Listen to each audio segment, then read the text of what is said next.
Well, let's go dive into our tips. I think you added one here, right? So, what was your tip Yeah. for?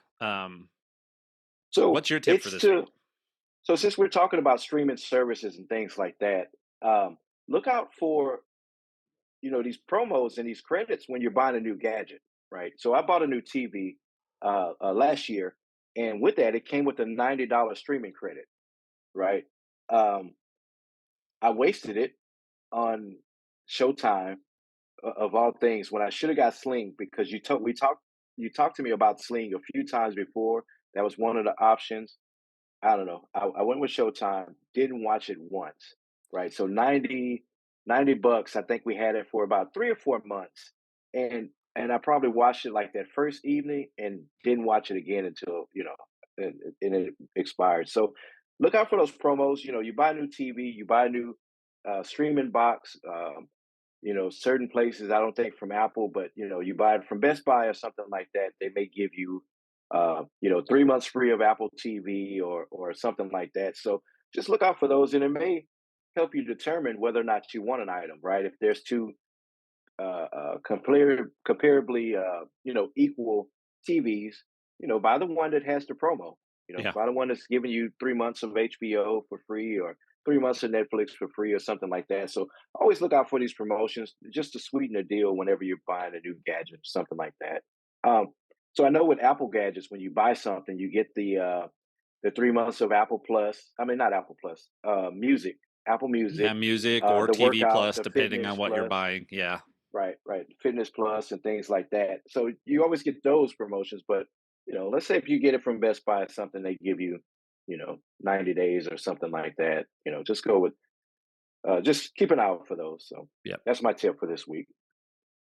yeah. I appreciate that. And today we're going to talk about video streaming. I didn't even think about Right. putting in the whether we're using because I can't just like you can't believe I use some of the apps that aren't default Apple apps. I can't believe you Right. still use Pandora to stream Right, music. right. It's because So it's set exactly the way it just gives me the music that I want. I just don't have the time to go through Spotify and find all of that. I've tried, but I always default back to Pandora. yeah.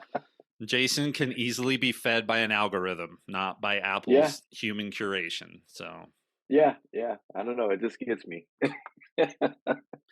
so my tip is something you'd want to pay attention to if you're going to do a lot of streaming. And so last week, because I do all the show publication, I did the editing, and Mhm. then I was a little concerned about the uploads because I was on a hotspot or tethered to my iPhone, which is what I ended up doing for part of this. And this just reminded me of a couple of things that you and I used to talk to people about when they were talking about getting home internet or when they were going to work remotely.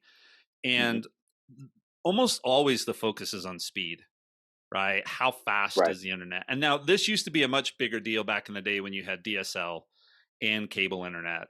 And right. now if you get fiber, you're probably golden. But it isn't just about speeds because I had reasonable speeds on both my hotspot and tethering to my iPhone. And in Right. fact, when I was able to cable connect my iPhone to my Mac, I was getting like 19 up, right? Which is Okay. pretty darn good. Yeah, I mean, that's really good. it's not the gig fiber that I have here at the Right, right. house, right? But that is really good for cellular, Yeah. right? But here's the problem. The problem is that with any sort of connection like that, any of those cellular connections, it's the consistency and the stability that's the issue, right? So Mhm. they don't maintain those speeds all the time, or they may drop just enough that it pauses everything. And so, I was having issues and I ended up stopping uploading the big episode. And we actually uploaded at a lower quality last week on purpose because I knew I was going to have Right. these struggles. But I stopped uploading the big episode and connected to my phone, and I was able to get all of the segments up very Mhm. quickly. And then I restarted uploading the full video episode to the YouTube channel, and it was going to take 3 or 4 hours. Right. And it ended up taking like 10. Wow. Wow.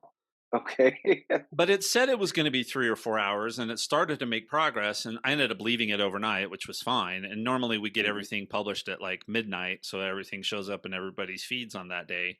But it didn't show up till 5 o'clock, and that's just it's that consistency and that stability. Yeah. right? It's the connection doesn't stay at those, doesn't maintain those speeds. Whereas if you have a fiber connection, for example, or it used to be cable internet in the day, those things were much more stable. And whatever speed you were getting, you were going to get consistently. And you didn't have to worry about the neighbors drawing down some of the bandwidth and stuff like that. Right. So Right. that's just my tip. If you're going to work from home or if you're going to do any heavy internet stuff or those kinds of things, don't just look at the speed. Make sure you're paying attention to stability. We've been having problems with our church Wi-Fi network lately, and it's Hmm. makes it more difficult to have a good experience on the Zoom stuff that we do for church. But Right. think about that. Don't just look at the speeds. Yes, speeds are important, but if you could get high speed broadband, you don't need to have gig like I have. But if you could Hmm. get a good solid connection that stays that same consistent speed, you're going to be fine on any of the streaming services that we're going to talk about today. Okay. Yeah. Yeah. That's a good tip. So I'm wondering with the church stuff, the streaming stuff, is it, are they sharing that network with anything or with No, they're guests? actually So it's using dedicated? yeah, they're using the same provider I do at home, but they don't Okay. have I don't think they have the fiber. So they've Okay. just got Okay. the cable Through the internet cable. version or whatever it is, right? And I Right. actually don't think it's a problem with with that. I think something's going on in the network Yeah. itself. And church stuff, it's a bunch of volunteers monitoring and Right. trying to deal with this stuff, right? So anyway, is what it is, Yeah. but yeah.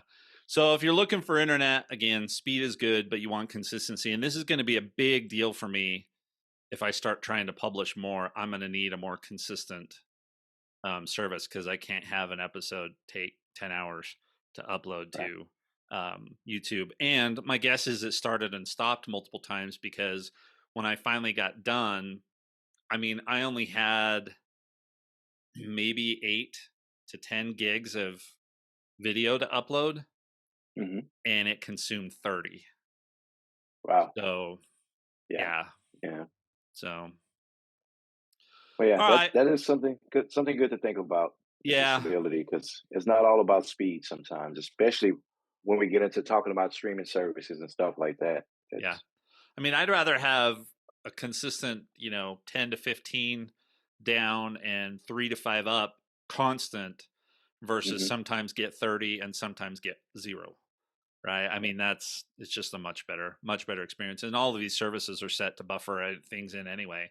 So you're starting to play it and it's already buffering in right, everything. right. So, On certain devices, like you said, we need to talk about the devices, but yeah, certain devices are better at it than others, and I've used quite a few.